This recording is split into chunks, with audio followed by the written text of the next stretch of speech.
Grabe ang galing ng tumakas ngayon ni Mazda kasi nakakatalo na siya ngayon dito sa napakataas niyang cage.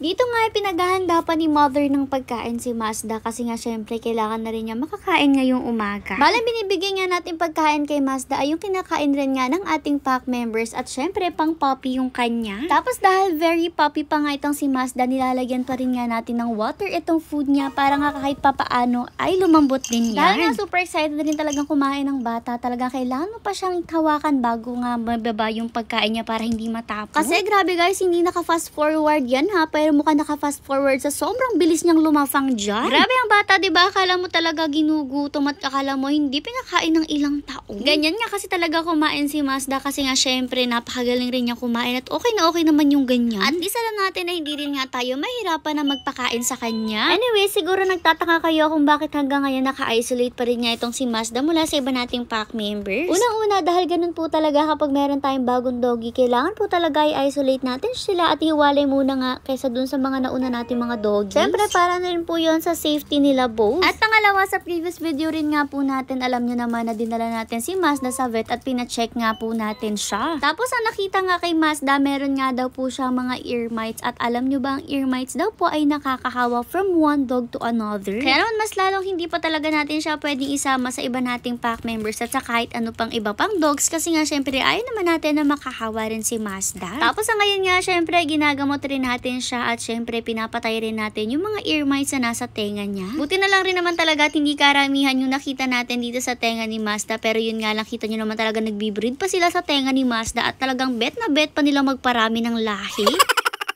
Anyways, dahil nga po syempre may ear mites si Mazda, isa nga po sa ginagawa natin, may pinapatak-patak tayo sa tenga niya. Pero syempre hindi pwedeng yun na yung gagawin natin. Ang isa pang rin po na panlaban natin ay etong NexGard Spectra. Pwede na nga daw kasing bigyan itong si Mazda kasi medyo malaki na rin nga daw siya. Since alam nyo naman guys na hindi talaga pwedeng bigyan ng Spectra ang mga puppies. Pero tama naman na daw ng edad itong si Mazda at pwede na nga daw siyang bigyan ng Spectra. Kaya naman ito, kinuha na ni Mother yung tira niyang pagkain. Tapos saka nga niya ginupit-gupit itong NexGard Spectra. Alam nyo na naman guys, itong si Spectra, panlaban talaga siya sa kung anik-anik kasi nang dami talaga niyang caring talunin mula sa mga doggies kahit nga garapata, kato, or kahit ano pa yung mga kuto or galis, caring ni Spectra. Pero si Spectra kasi guys, more on prevention din talaga siya. So maganda talaga na nabibigyan natin palagi ang ating mga fur babies nito para nga ma-prevent na yung pagkakaroon ng mga ganong sakit. Lalong-lalo na't sakop na rin nga ni Spectra ang pag-iwas ng ating mga fur babies sa mga heartworms. Anyway, syempre dahil maliit pa si Mazda, yung pinakamaliit lang rin nga ang maibigay natin na Spectra sa kanya. When it comes kasi sa Spectra, mahalaga nga na tamang dosage rin yung maibigay nyo guys. Tapos syempre mahalaga na maubos rin nga nila yan. Gaya na nga lang nitong si Mazda na talagang paunti-unti talaga yung kagat niya since medyo matigas rin talaga itong si Spectra. Hinati-hati pa nga ni Mother guys, lalo na kung hindi, ako siguradong hindi niyan kakayanin kainin. Ito nga tagal-tagal na niyang nilalafang yung Spectra pero hindi pa rin talaga niya uubos at palagi may tira pa rin ilang piraso. Tapos ang nakakaloka pa guys, kada kukuhanin niya, hindi naman niya mangunguya talaga tapos babagsak nga lang dyan sa ilalim ng cage niya sa tray na nakasalo sa ilalim. Buti na nga lang talaga yung ilang beses na pagbagsak doon nga bumagsak sa part na walang wiwi since kita nyo naman may wiwi na nga siya dyan sa tray na yan kahit bagong linis lang yan. Kapag naman ganyan, carry pa yan, hinililimot lang ni Mother tapos binabalik nga dyan para makain nga ni Mazda kasi sabi ko sa inyo mahalaga talaga yan. Tira rin nga sinubo na niya para ma-make sure na maubos na nga since hindi na talaga niya caring kainin. Maya pa hindi nga nasarahan ni Mother yung pinaka-case nitong si Mazda at ayan nakita na nga lang siya ni Mother na nagtatatakbo na dito. Ayan yung itsura ng cage niya guys. Pero kita nyo din naman guys na medyo mataas na rin talaga siya pero ang bata mapili talaga at gustong-gusto makalabas kaya tumatalon talaga siya mula dun sa cage niyang mataas na ibang klase pa naman yung cage niya na ginagamit ngayon guys kasi parang nga yun sa doggies na nanganganak at para siyang nursing cage guys, doon talaga nagpapadede ang mga mama dogs. Kaya nga ganun din talaga yung style para nga pwedeng kang mag-assist kapag nagpapadede yung iyong mama dog at pwede mo ding asikasuhin talaga yung mga puppies kaya hindi siya parang door. Yung pinaka-door niya is parang pababa guys at hindi pagilid yung hila. Anyways, back to the video. Habang patakbo-takbo si Mazda dito, syempre may mga nagwawala na tayong pack members.